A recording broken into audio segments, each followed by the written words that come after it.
Senhoras e senhores, sejam bem-vindos a mais um 61 Podcast, o podcast da capital, episódio especial da nossa série Crimes com o dossiê Bessa. Dr. Laerte Bessa está presente aqui hoje no nosso estúdio e vamos falar sobre o caso Ana Elizabeth. Mas antes de tudo, vamos agradecer aos nossos patrocinadores. Academia Corpo e Saúde, Acreditar Agência de Marketing, Clínica Corpo Perfeito, JK Laboratório, Mamute Energy Drink, o energético zero açúcar, Steak Bull Churrascaria, a melhor do Distrito Federal, Doutor Cortinas e organizações Paulo Otávio, o meu muito obrigado. Vamos falar sobre o caso Ana Elizabeth, recebendo aqui o doutor Laerte Bessa e a nossa jornalista Adriane Bessa, filha do meu querido Bessa. Sejam muito bem-vindos ao 61 Podcast. Muito obrigado, é um prazer estar aqui com você, Ronan. Cumprimentar toda a equipe sua. Muito obrigado. Né? E parabenizar a minha filha, que também está participando conosco. Isso aí, Adriane. Obrigado. E excelente jornalista. Com certeza. Obrigada.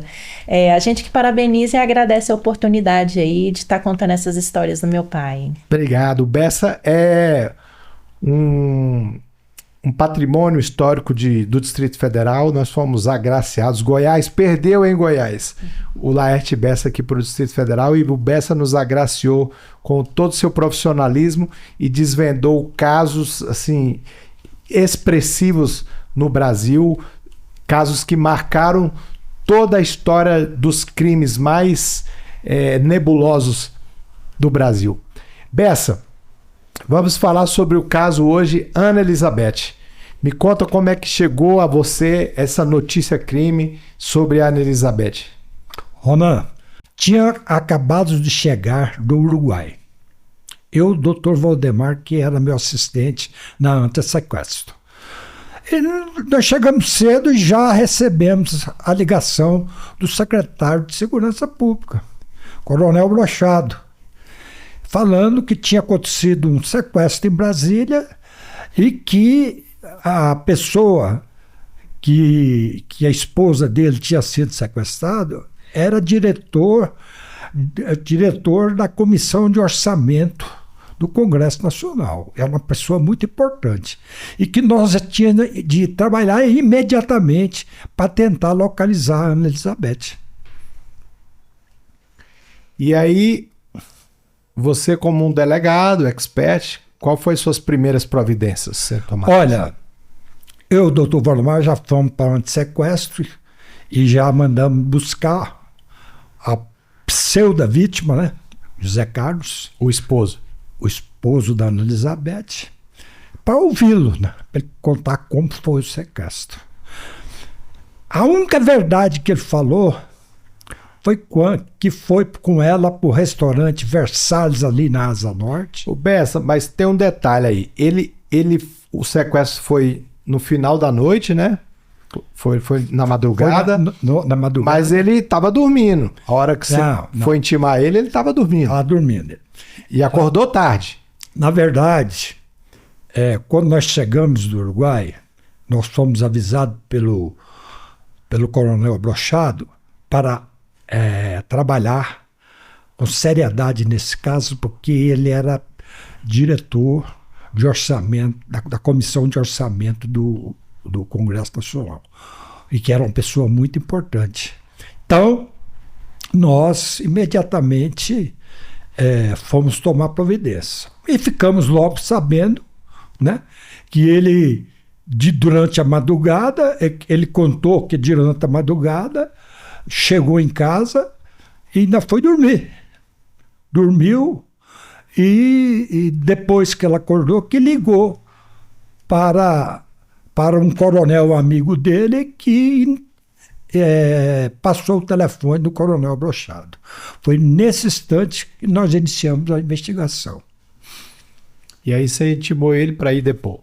Ele foi, nós fomos buscar ele, porque como um cara que, né, perde a mulher sequestrada, chega em casa de madrugada, vai dormir para depois procurar a polícia. Ele poderia procurar no ADP, que era perto da casa dele, né? Sim. E também No lago. a polícia militar, que estava fazendo blitz na época, estava fazendo blitz naquela redondeza para onde ele disse que foi, né? E isso começou a acontecer. Nós buscamos ele e começamos a ouvi-lo. Foram 7 horas, né? De depoimento. 7 horas de Direto. depoimento. Nós descansamos ele. E ele, como é um cara prepotente, né, não achou ruim, não. Só que ele caía em contradição toda hora e tentava remendar. Eu e o doutor Valdemar ouvimos ele 7 horas e ele mentindo. Ali, naquele momento, nós sabíamos que não se tratava de sequestro. Que ele tinha participação no crime. Que ele tinha participação no crime e que não era sequestro, que sim era homicídio. Ele tinha matado ela e escondido o corpo. Isso ali, nós, no primeiro momento.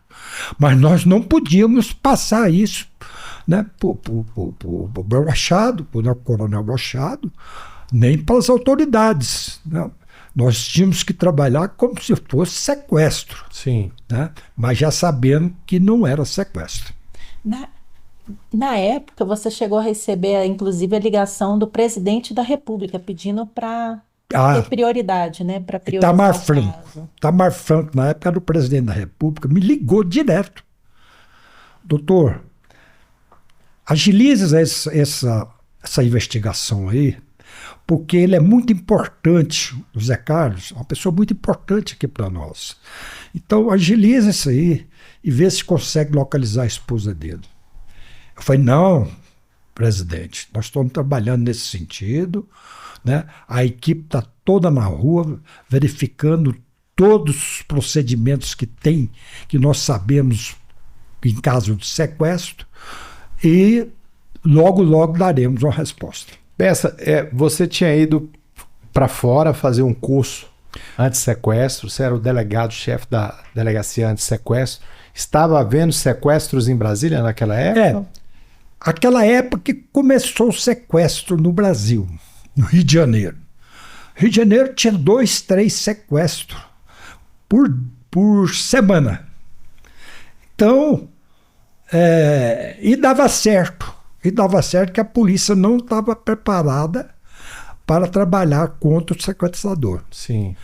Então, eu acredito que ele, né, usou o sequestro como, né, um crime do momento. Porque em Brasília não era comum, né? Não era comum. Nunca foi. Nunca. Bessa, em Brasília tinha esse modo operante sequestro, já estava funcionando por aqui ou não tinha? Não tinha. Houve um sequestro, né, do filho do Wagner Canhedo filho, né, que foi levado para Goiânia. Depois foi o cativeiro dele foi em Anápolis. Nós colaboramos com Goiás na localização dele. E graças a Deus nós obtivemos sucesso e o Wagner Canhedo Filho conseguiu fugir do cativeiro, né? E esconder. Ele se escondeu e depois, quando amanheceu o dia, que os sequestradores viram que ele tinha desaparecido, desistiram do crime. Aí foi trabalhar para prender os sequestradores. Sim. Que nós ajudamos. Então, na história de Brasília, só teve o caso do Wagner Canhedo. Do Wagner Canhedo. Aí apareceu o Zé Carlos. A única verdade que o Zé Carlos contou para nós foi que ele saiu com ela à noite, que eles estavam meio brigados, vão fazer as pazes, e foram jantar no restaurante Versalhes, ali na Asa Norte. Sim. Nesse restaurante, eles ficaram até mais da meia-noite. Só que ele usou esse momento de jantar para dopar ela. Ele colocava as pílulas na bebida dela. Isso quem contou foram os garçons. Os garçons contaram que, de vez em quando, ela ia no banheiro cambaleando, voltava, ele colocou ela bem... Embriagou ela. Bem embriagada. Bem embriagada. Ela, E drogou. Drogou ela. Né? Isso aí tem os depoimentos dos garçons que viram ele colocar. E o que ele relatou para a polícia em primeiro momento, né? Vocês ouviram a versão dele. Bom, Qual foi aí eu a vou versão contar. dele? Essa foi a única verdade. Ele disse que saiu do Versalhes, né?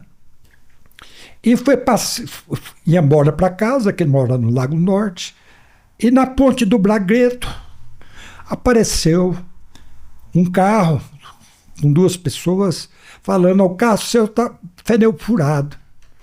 Ele parou logo depois da ponte do Bragreto. Poxa, como é que um cara prepotente, um camarada daquele que... Soberbo. Aí Pois foi é. a primeira desconfiança da Mais polícia, de meia-noite, parar o carro. Parar o carro ali para ver e descer para ver se o pneu estava furado. Primeira desconfiança. Ali nós começamos a perceber que ele estava mentindo. Tá? Os sequestradores chegaram e renderam eles. No primeiro momento, ele disse que ele foi na frente dirigindo, com um cara lá com a arma nele, e a Elizabeth no banco de trás, totalmente apagada. Né? E eles dirigiram para o rumo de Planaltina. E o outro carro, parece que era um cadete, seguiu com o outro sequestrador. O Zé Carlos foi dirigir na frente e o outro sequestrador atrás, num cadete. E assim, nós já sabíamos que daí para frente já não era verdade. Já não era verdade. Tanto é que depois dessas 7 horas, nós não paramos, não. No dia seguinte, nós ouvimos ele contou uma história diferente. Ele disse que a Elizabeth foi no banco da frente. Né? Já caindo em contradição. Já caiu em contradição. Aí nós ouvimos ele muito tempo. Ele caiu em várias contradições. Aí nós começamos a trabalhar como homicídio. Né? Internamente. Nós perguntamos ele, né, sobre a Blitz da PM, que ele fugiu da Blitz. Havia uma blitz. Ele não falou nada da Blitz. Aí ele falou: não, tinha uma Blitz sim, mas eu saí dela, eu fiquei com medo deles intervirem, minha mulher sequestrada. Isso, né? é porque a gente precisa só conectar com a parte da Blitz. O que acontece? Ele explicou para os policiais, né, ele alegava para os policiais que ele havia sido levado para Planaltina e que ele tivesse sido colocado trancado no porta-malas do carro. E aí sumido com a Ana Elizabeth. Né? Aí, qual foi a versão que ele contou para a polícia? Que ele conseguiu destrancar o porta-mala, não foi? Ele disse que foi levado para o rumo de Planaltina, de Goiás. Né? E não foi direto para Planaltina de Goiás. Ele rodou muito aquela região ali do Padef, né? Que o carro dele estava abastecido. Bom, e depois nós ouvimos ele novamente, no dia seguinte, no termo de declaração, ele contradisse em vários pontos. Um deles foi que ele tinha contado que ela tinha ido no banco de trás, no primeiro momento, no Monza dele, né? E que um dos sequestradores com a arma nele, eles foram por lá de Planaltina. E depois, na declaração, ele falou que ele foi atrás e que ela teria ido na frente. E havia uma blitz, né, Bessa? A polícia tinha informações que havia uma blitz no Lago Norte. Tinha uma blitz no Lago Norte. Nós sabíamos dessa blitz. E justamente naquela região, ele tentou esconder da blitz. Mas depois nós falamos, mas tinha uma blitz lá. Aí ele contou, não, eu vi uma blitz lá, mas eu desviei dela com medo, né, dos sequestradores fazerem algum mal para minha Beth. Ele falava Beth. Então, ele chegou em casa, já de madrugada, passou na porta da nona DP, né, e foi dormir. Já de madrugadinha, dormiu, até avisar um coronel amigo dele que acionou o Brochado, o coronel Brochado. É bom esclarecer que na hora dos sequestradores colocaram a Beth no cadete, eles trancaram ele no porta-mala. Ele disse que estava amarrado as mãos e dentro do porta-mala conseguiu desamarrar e tentou sair do porta-mala. E conseguiu, através de um instrumento que tinha no porta-mala, conseguiu abrir o porta-mala e foi no volante, a chave estava na ignição. Estranho isso, né? O sequestrador deixar. Eles abandonaram o carro com ele no porta-malas e levaram a esposa. Levaram a esposa dele. E quando ele voltou, aconteceu isso tudo que nós já relatamos, né? Pensa, naquela época tinha perícia que pudesse comprovar que ele estava dentro do porta-mala. Foi feito a perícia e não constatou a situação, não teve digital dentro do porta-mala. Na verdade, é essa. Só nós levamos isso para a delegacia e fizemos ele entrar no porta-mala e abrir e descer várias vezes. Né? Umas 5 vezes nós fizemos isso com ele. E ele todo solícito. E ele não achava ruim, um cara, né? Um camarada daquele naipe. Vocês estranharam, né? Nós estranhamos. Pô, cara, nós estamos podendo porta-mala e fazendo ele abrir. E realmente era fácil abrir o porta-mala. Mas ele nunca esteve no porta-mala. Ele esteve só quando nós mandamos ele entrar. Fizeram a simulação.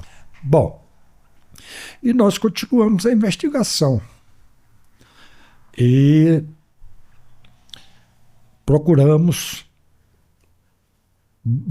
fizemos uma busca na casa dele. Pedimos o juiz, o mandado de busca, e o juiz autorizou. Isso no decorrer de quanto tempo, Bessa? Foi uns 4 dias depois, o juiz autorizou a busca dele. Mas antes, já no segundo dia, ele falou: doutor, quero falar com o senhor. Eu falei: vem aqui. Chegou na minha mesa com $300 mil na minha mesa, botou na minha mesa. Eu falei: que é isso, Zé Carlos? Você está ficando doido? Ele falou: não, doutor, o sequestrador me ligou, disse que quer $300 mil.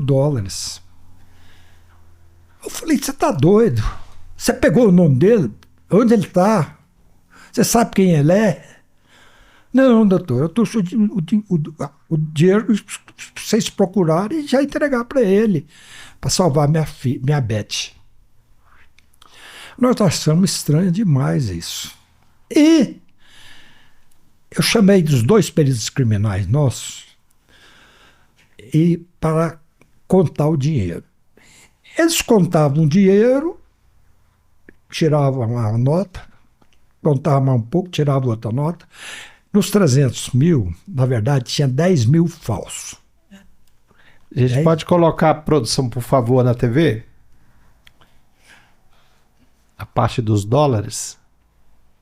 Esse fato dele ter levado esse dinheiro lá, você não achou que Esse- tá querendo esse aí. subornar vocês, não, pai? Hã? Ele não tá querendo subornar vocês, não? De forma Não, in- não, não, indireta, não? Pode ser. Ele falou, ó, doutor, ele pediu 300 mil dólares, está aqui os 300 mil dólares. Só que os 10 mil dólares já dava motivo para nós prendê-lo, Sim. né? Dava motivo para nós prendê-lo. Mas nós íamos prendê-lo? Não é possível. Pô, o cara tinha sofrido sequestro e a polícia vai prender ele. Eu falei, não, vamos mandar para defraudações, a delegacia Sim. de investigação das defraudações. Mandamos o dinheiro para lá para eles instaurarem inquérito. E lá eles instauraram inquérito. Aí falamos, de onde veio a ligação, você sabe, o Zé Carlos? Pô, não sei, doutor. Aí nós verificamos nosso sistema, realmente tinha ligação. Só que a ligação tinha sido de Goiânia, perto do Hospital Urológico de Goiânia. Nós checamos o orelhão lá e já grampeamos, conseguimos autorização para grampear aquele telefone. Sim.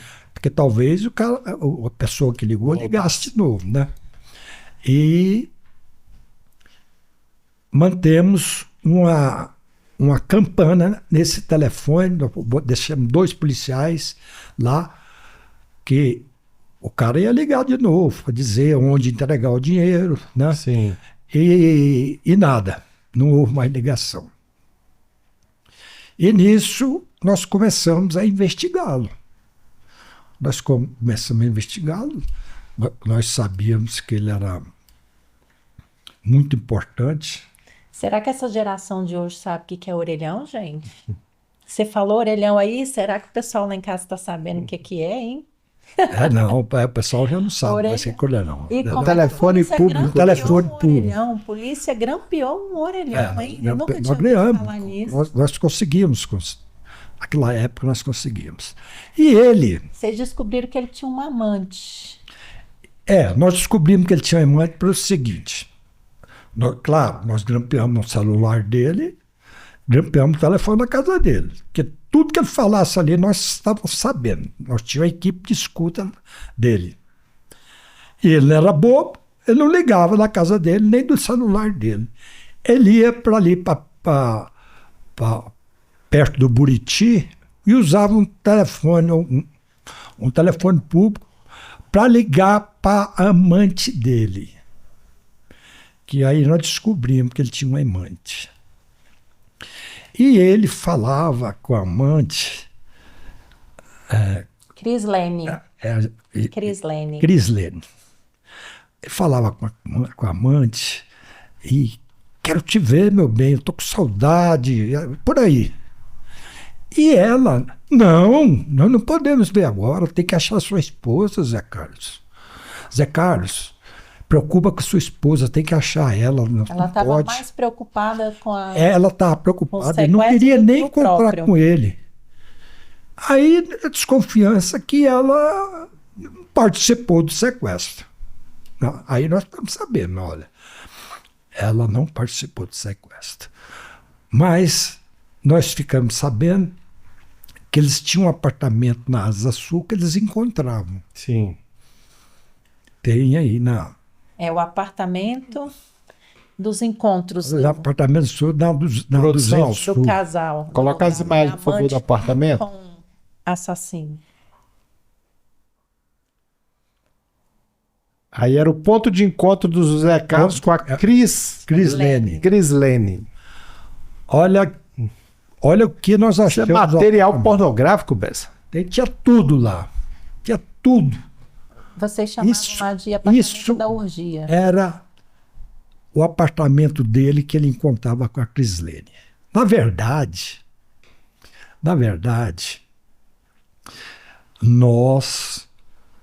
quando nós ficamos sabendo da conversa dele, que ele falou, não, vou te encontrar amanhã. Não, não posso, tal, mas aí ele convenceu ela a encontrar com ela, Sim. para sair. E nós ouvimos isso e tentamos à noite entrar no apartamento. Para colocar as Nós escutas. já havíamos descoberto o local do apartamento e nós chegamos lá de noite, tentamos abrir a porta com o chaveiro e o chaveiro era chave tetra, o chaveiro não deu conta. E com essa tentativa começou a abrir porta e nós falamos, olha, é assalto, para tirar a verdade do que nós estávamos ali. Sim. Essa história é bem interessante. Essa história é interessante. Porque porque a nós saímos polícia correndo. Teve que simular, né? O agente Consalino, é um assalto, é um assalto. Porque E senão nós, ele ia ficar sabendo, né? Sim. Ele se encontraria ali com a amante no dia seguinte e aí os vizinhos certamente falariam, entregariam. Então eles tiveram que simular um roubo, saíram correndo. Meu pai até caiu da escada, desceu a escada de banco. O azar foi meu, né? Que eu fui descer correndo e capotei na escada. Mas Não tem conseguiram irmão, não. colocar as escutas nessa Essa aí é noite. aquele tanto de brinquedo ali. O menino gostava, né? Ele era realmente um. Ele era realmente Consumidor de material pornográfico. ele era possessivo, né? Possessivo por sexo. Eu digo isso. No final, que a gente ainda vai chegar lá, a gente vai trazer muitas coisas, porque na investigação, vocês chegaram a investigar 400 nomes, incluindo prostitutas, incluindo até funcionárias do Senado, namoradas e amantes dele, na investigação. Eu não vou Foram entrar nesse 400 assunto, nomes. porque a investigação foi muito longa. Sim. Nós investigamos os bandidos que pudessem ter saído do presídio, né, um saidão, né? E uma série de coisas, uma série de investigação que no mais nós estávamos mais era investigando ele, porque nós já sabíamos que ele estava envolvido. E ele usava droga, Bessa? Não. Não Ele envolvia. não usava, mas no avião que ele tinha, nós encontramos droga no avião. Ele tinha um avião? Tinha um avião pequeno e nós encontramos droga lá. Mas nós não tínhamos conhecimento se ele usava ou não. Nós não achamos na casa dele nada de droga. Sim. Mas só complementando a investigação, ele no outro dia ia encontrar com ela, né? Sim. Tinha marcado de encontrar. Marcaram o encontro. Aí nós não podíamos deixar eles encontrá-la. Nós porque tínhamos que eles saber queriam ouvir tem que saber o que tinha dentro do apartamento. o que eles iam Nós tínhamos que conversar. grampear o apartamento. Aí o que aconteceu? Nós simulamos um voo com ele, isso já por volta das 9 horas da manhã, para não dar tempo para ele ir no apartamento. Sim. Simulamos um voo com ele e pegamos o helicóptero, botamos ele dentro e ele foi contar por onde ele passou e tal. Só que ele não achou bom, não, porque os pilotos e um agente que foram juntos disse que ele estava nervoso dentro do avião, doido para descer, né? Para Doido para encontrar descer. com a namorada. Isso. Para encontrar com a namorada. Mas nós ficamos até de noite com ele. Até um momento que não Os daria agentes tempo. entrarem no apartamento, colocaram as escutas. Ela logo desistiu, né? Eles marcaram um horário no início da tarde e ele não apareceu. Ela desistiu. Bom, ele ficou fora de si, porque ele não conseguiu encontrar com ela. Só que dessa vez, aí nós fomos de noite lá e conseguimos abrir, fotografar, botar grampo, deixar do jeitinho que estava. Aí já podia ir, não. Sim. Aí ele ligou para ela. Ela falou: você não apareceu. Aí Aí ele falou, esses filhos da puta da polícia me botou no helicóptero para procurar o local e ficou comigo dia e noite. Eu não tive condições de ir. Vamos amanhã. Aí nós já estávamos preparados. Aí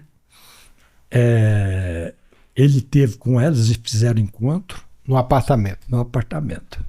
Vocês conseguiram Hã? descobrir alguma coisa nessa conversa? Vocês viram aí as fotos que nós tiramos lá de dentro do apartamento.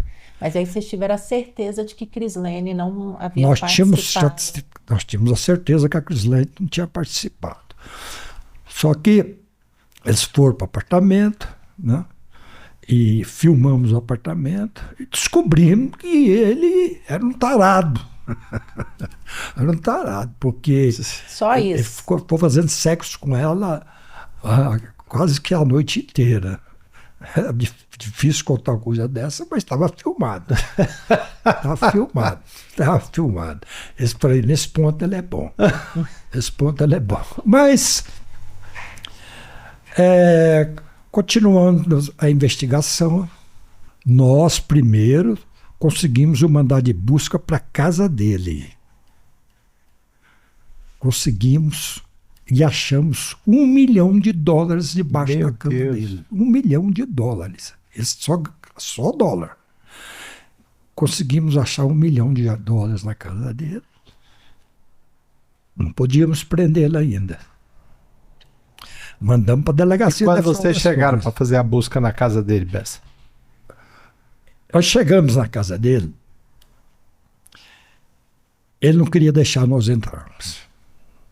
Nós tentamos entrar pelo fundo. Ele tinha cachorro, tinha uns cachorros.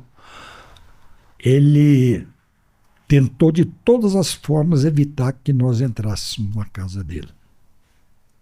Mas nós conseguimos arrebentar o portão da casa dele e entramos. Tivemos que dar um tiro num cachorro, porque senão nós íamos ser, né? Sim. Nós íamos ser agredidos pelo cachorro, tivemos que dar um tiro no cachorro e entramos na casa dele, onde nós achamos $1 milhão. E ele dentro de casa? Ele dentro de casa. E quando vocês acharam $1 milhão, Bessa, o que ele fez? Nós vasculhamos. Ele não dava conta de explicar. Ele ficava querendo ligar para alguma autoridade, para coagir? Ele disse que ele tinha uma empresa, ele inventou muitas coisas para tentar justificar $1 milhão. Mas não conseguia provar. Não conseguia provar. Mandamos $1 milhão para defraudações. Meu Deus. Aí o delegado lá já queria pedir a prisão dele. Né? Queria pedir a prisão. Falei, não, espera mais um pouco. Aí continuamos a investigação e o delegado da defraudações pediu a prisão dele. Pediu a prisão dele por dólar falso e $1 milhão injustificável. Sem origem. Né, injustificável. Aí nós prendemos ele. Né, apesar da cúpula do Congresso Nacional estranhar a prisão dele, porque ele era querido ali dentro e tal. Claro, ele punha as emendas tudo para os deputados, que os 7 anões, no caso, né, que nós vamos chegar lá. Ele chegava para os deputados que eram os 7 anões, conhecidos porque todos eram baixos, né? Sim. E de partidos pequenos, né? Então colocaram anões do orçamento. Isso nós vamos chegar lá. E durante essa prisão, nós tentamos convencer ele a contar o que tinha acontecido, porque nosso trabalho tinha chegado à conclusão que ele sabia onde ela estava, viva ou morta. E ele, não, foi sequestro, foi do jeito que eu contei, sempre assim, certo? E nós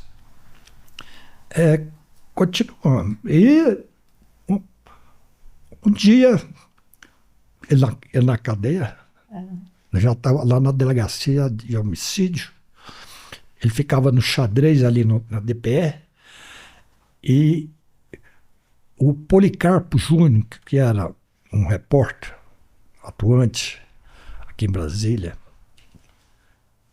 faz muito tempo que eu não vejo ele, mas ele pediu a gente para entrevistá-la, se ele aceitava.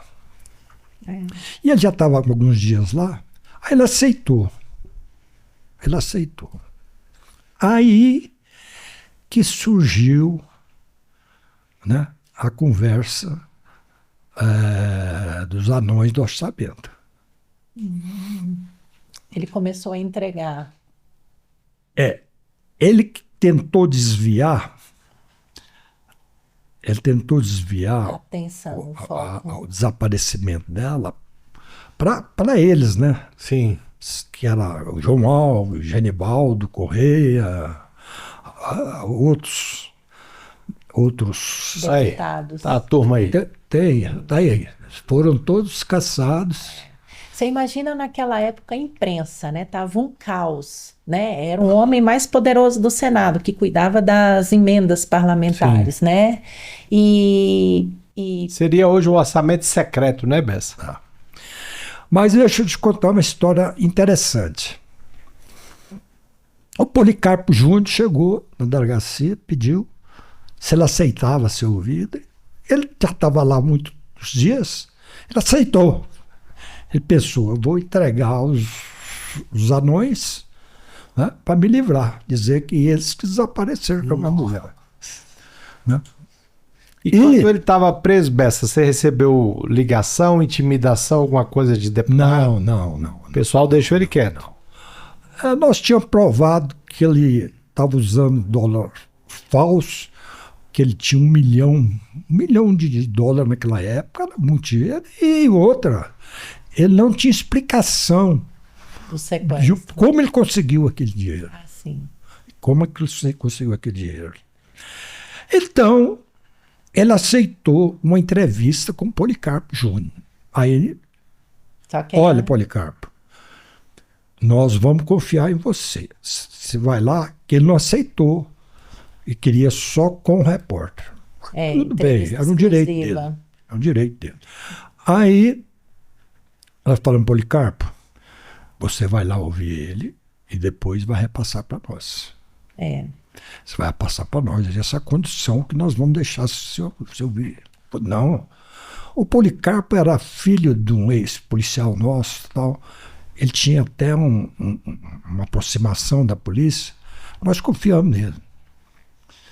Só que ele foi para lá e ficou mais de 4 horas conversando com o Zé Carlos. Né? Era da revista Veja. O Policarpo era da revista Veja. Sim. Ele pegou, terminou a entrevista e falou, olha, eu não posso falar nada agora antes de ir na redação. Nós, não, você não vai na redação. Combinado. Aí, o que aconteceu? Ele não quis passar nada. Mas só que ele achou que nós íamos cair na dele. Nós colocamos um gravador de alta potencidade no local, lá no presídio, para ouvir a conversa deles. Para a conversa deles. A entrevista. Nós não preocupamos ele não querer falar. Sim. O que nós fizemos? Passamos para Isto É. Tem Isto É, que ele queria exclusividade da manchete. Exclusividade. E teve boato na época até que eles teriam pago pela entrevista, pago caro pela entrevista para o pessoal lá do Zé Carlos. Então, pois é, por isso que saiu essas duas Policarpo era da Veja, né? Aí acontece que no outro dia As duas revistas. As duas concorrentes. revistas saíram até parecidas, né? Isto É e Veja. Sim. Porque nós passamos, chamamos o pessoal da Isto É, tá aqui, ó. A polícia foi traída, foi lá e traiu Nós também. traímos, pô. Ele fez um acordo com a polícia de que repassaria as informações, porque eles ainda estavam investigando o Sim. Zé Carlos, né? Eles ainda não tinham provas de que ele tinha cometido o homicídio, né? Hoje chamado feminicídio. E já que ele não assumiu o acordo, o trato com a polícia foi lá, pegou o gravador e deu na mão da Deu na Isto mão. É. E a reportagem saiu mas muito parecida. Deram furo na Até Veja. até a capa É. saiu Foi bem parecida. legal isso aí. E depois disso aí teve até um outro caso Hã? de uma mala encontrada numa página. Teve uma mala encontrada lá, mas era de outro caso. Não era desse Não jornalista, interessa, não. não interessa esse caso. Não? Isso foi na delegacia de homicídio, que era comandada pelo Dr. Pedro. Foi publicado 2 matérias iguais, né? O Policarpo ficou chateado demais, mas ele não poderia falar nada, né? Porque ele negou para nós, Sim. mas nós não caímos na dele.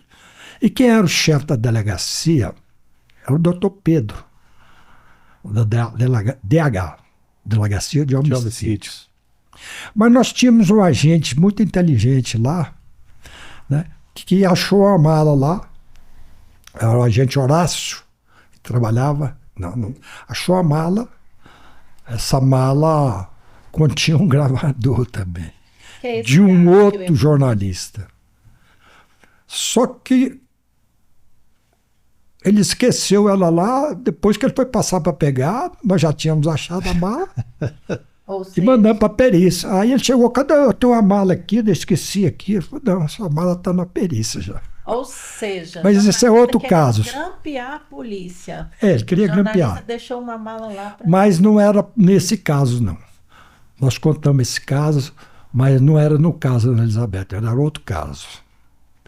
E é interessante contar uma coisa para você. No dia que nós fomos no apartamento, que nós grampeamos o apartamento, nós achamos um bilhetinho escrito Lobo e Lia. A gente tem esse Lobo- bilhetinho aí, tem. produção. Lobo e Lia. Lobilia. E o número de telefone. Tá aí. O agente Horácio, né? O agente Horácio que achou, o agente Horácio, não desprezando os demais, que eram bons também, e os da antissequestro eram os melhores policiais que nós tínhamos.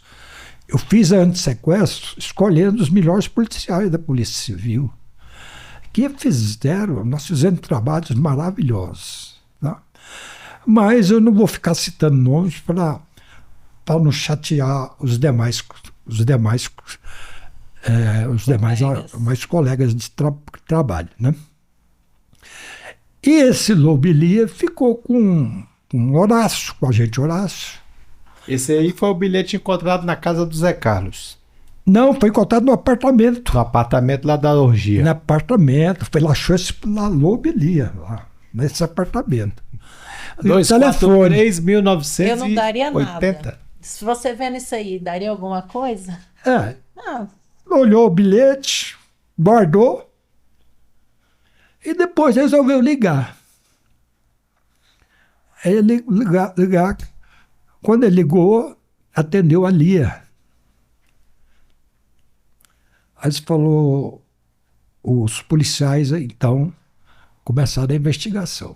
Então o agente O agente Horácio encontrou. O agente Horácio, vamos voltar?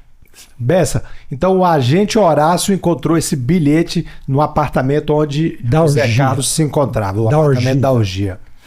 Lobo e Lia 243.970 1930 e 30. era o telefone de Lobo e Lia. E aí? Ele botou esse bilhete no bolso, né? Não tinha nada a ver com a investigação. Mas um dia ele cismou e ligou. Ele ligou nesse telefone e atendeu a Lia.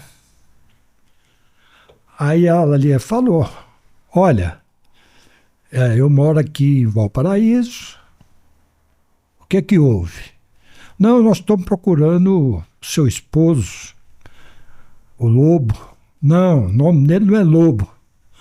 O nome dele é Lindauro. O pessoal chamava ele de Lobo, mas o nome dele é Lindauro. O Lobo era o E apelido. ela começou a ficar desconfiada. Mas o que foi? Não, nós precisávamos conversar com ele. Aí ela deu o endereço, os policiais foram até ela para isso. E encontraram o Lindauro. E deu um aperto no Lindauro. O Lindauro não abriu, lógico. Ela sabia? Hã? Ela sabia. do crime? A Lia sabia. E acontece que, antes disso, o Lindauro tentou com o filho dele, pegar a Ana Elizabeth ao sair do serviço. Teve essa tentativa, eles não conseguiram. Sim. O Lindauro era muito frouxo, como se diz, né? Ele tinha medo. Ele Não era criminoso. Ele não era criminoso. Fez por dinheiro. Fez por dinheiro. $100 mil. $100 mil.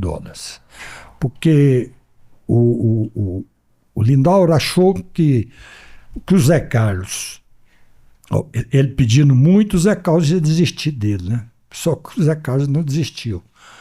Na verdade, o Lindauro trabalhava com o Zé Carlos. O Lindauro, ele seguia a amante vigiava ela, né? E dava as notícias pro Zé Carlos. Então, ele tentou, já pela terceira vez, ele não conseguiu pegar a Ana Elizabeth, usando o filho dele. E o Zé Carlos resolveu entregar a esposa para os caras. Por isso que ele armou esse jantar no Versalhes. Bessa, falar em Versalhes, diz que depois desse episódio, esse restaurante degringolou e acabou, é verdade? Eu ouvi falar isso. Ouvi falar que esse caos, né, que foi citado, divulgado em todo o Brasil, do restaurante Versalhes, ele fechou, né, por esse fato. Mas, Como foi que o Lindauro confessou o crime? bom, nós vamos chegar lá. O Lindauro, nós descobrimos que o Lindauro... Aí nós fomos lá, conversamos com o Lindauro, ele falou que trabalhava com o Zé Carlos. O Zé Carlos está preso, então não estou indo trabalhar e tal. Mas você trabalha com ele há muito tempo? Não, já trabalho há um tempo. E essa conversa longa que nós tivemos com ele contou alguns casos que Zé Carlos fazia, né? Que o Zé Carlos era um Bessa, então aí você arrochou o Lobo e ele começou a contar que trabalhava com o Zé Carlos e tal. Lobo, que era o Lindauro, né? Ele disse que trabalhava com o Zé Carlos, mas que o Zé Carlos era muito prepotente, né? Ele humilhava muito o Lindauro e forçou, né, o Lindauro a pegar a Ana Elizabeth. Aí ele confessou. Não, ele não confessou ainda, né? Aí nós fomos nele e ficamos sabendo que ele andava direto com um colega dele, que foi o outro autor do crime, que é o Valdei.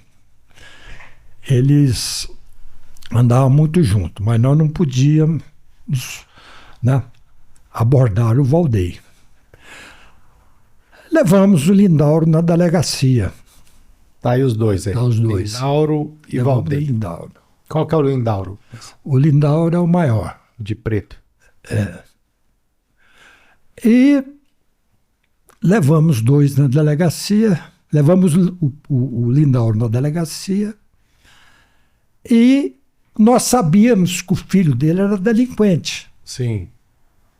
Tanto é que ele morreu depois, um ano, 2 anos depois, ele foi morto lá em Valparaíso, num posto de gasolina. Os caras chegaram e metralharam ele. Ele foi morto. Mas foi a sorte nossa chamar esse garoto. E nós já estávamos mantendo o Lindauro já como suspeito. Buscamos o filho dele. E o filho dele, já apavorado, começou a dizer que realmente o pai dele tinha participado no desaparecimento de Ana Elizabeth. Ele falou, eu não estava junto. Quem estava era o Valdeir, mas eu não estava.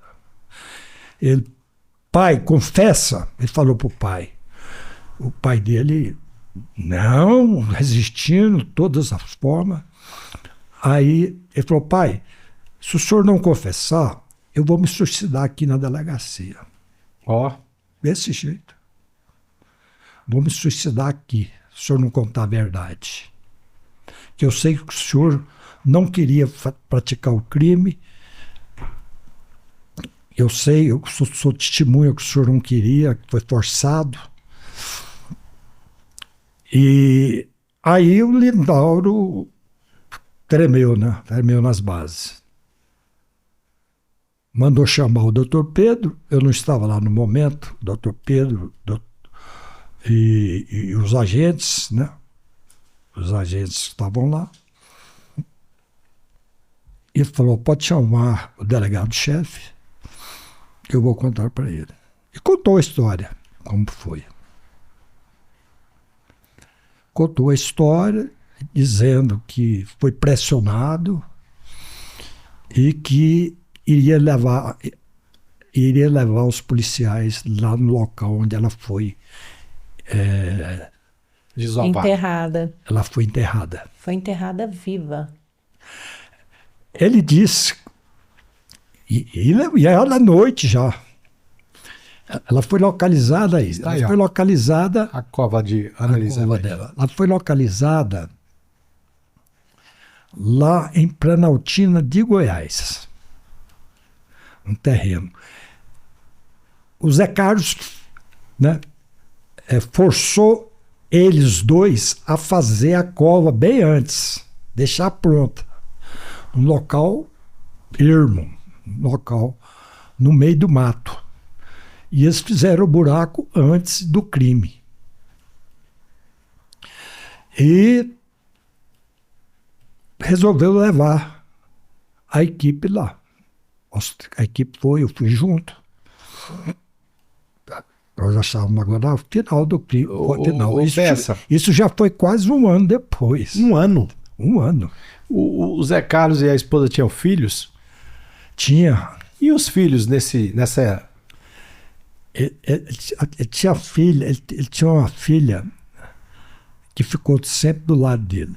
Então eles foram o Zé Carlos, os dois assassinos foram até Planaltina, até a cova. onde desovaram o corpo. Não desovaram porque ela estava viva, né, Bessa? Ela estava viva, ela estava grog ainda. Que ele tinha colocado droga lá no restaurante. No restaurante. Ela estava grog ainda e ela tentou se safar e o Lindauro deu uma picaretada nela. Na cabeça. Na cabeça dela e jogou ela lá dentro. E ela ficou ainda esperneando lá dentro. Ela não tinha morrido. E eles começaram a jogar terra. Jogou terra em cima dela.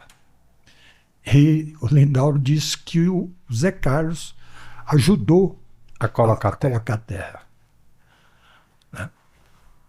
E esse foi o final de Ana Elizabeth. E também o caso que resultou Nos anões do orçamento. A investigação Teve CPI, dos né? anões do Teve a orçamento. CPI também. Teve a CPI, todos foram. E aí vocês foram pegar esse dinheiro, Bessa, que estava na casa dele, esse $1 milhão, e foram investigar qual era a origem desse dinheiro, de onde vinha esse dinheiro, foi que caiu os anões do orçamento. Exato. Veja bem, o que ele fazia? Ele era diretor da Comissão de Orçamento do Congresso. Ele que distribuía as emendas.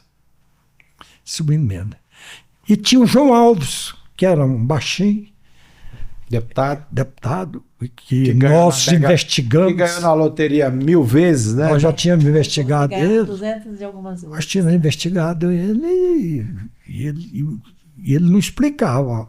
Ele explicava que ele ganhava na loteria, né?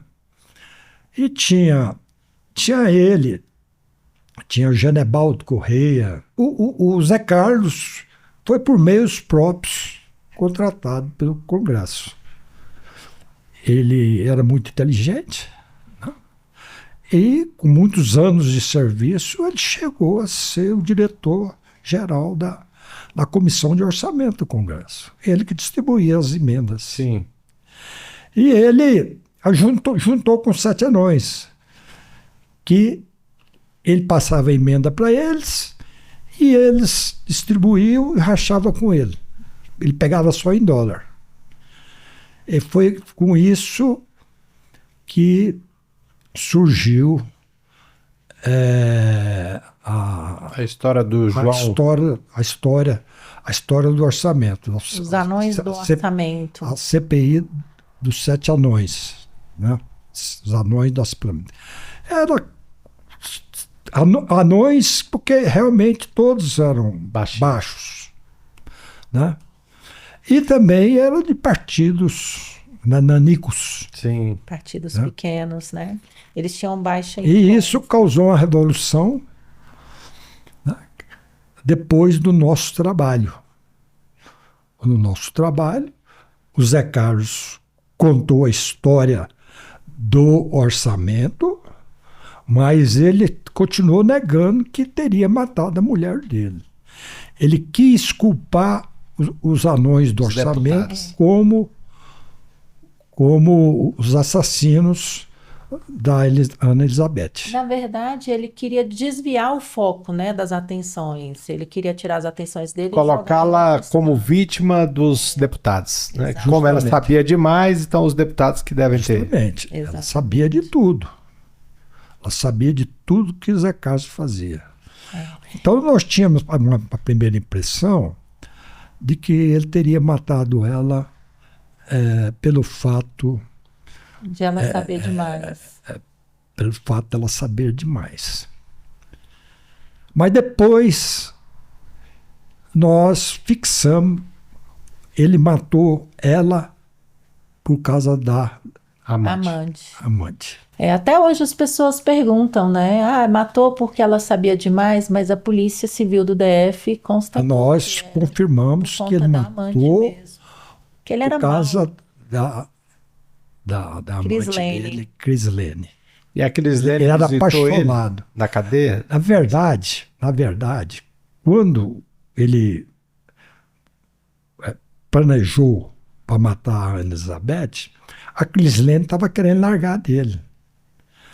A Crislene já estava chateada, né, que esse negócio, que ele era casado, e já estava a ponto de largar ele. Foi aí que ele desesperou e matou a mulher. Foi um dos motivos. E aí entrou na esfera federal, né, Bessa? Aí O caso partiu, foi para a Polícia Federal. foi para a Polícia Federal.